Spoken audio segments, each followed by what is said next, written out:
Hey everyone, welcome back. In this video, I'm going to show you how to unsend an email on Gmail even after 30 seconds. Yeah, it's totally possible in 2026. I'll break it down step by step so you can stop those accidental sends fast. First, log into your Gmail account using your email and password. Make sure you're in the full desktop version. It's easier to manage the settings there. Once you're logged in, click the gear icon at the top right corner and select See All Settings.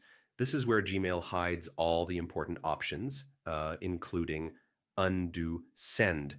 Scroll down to the undo send section. Here you can choose the cancellation period. By default, Gmail shows 5 to 20 seconds, but you can increase it to 30 seconds. Yeah, just select 30 seconds and then save your changes at the bottom. Now compose a test email to yourself. Hit send and you'll see the little pop-up at the bottom left saying message sent with an undo button. Click undo within 30 seconds and your email will be pulled back immediately. Just a heads up, the undo send only works within the set period, so 30 seconds is the max. Also, make sure you practice it a couple times so you get the timing right, especially if you often send emails by accident. And that's it.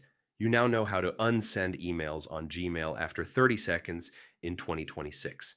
If this tutorial helped you, don't forget to like, subscribe, and hit the bell for more easy Gmail tips and tricks.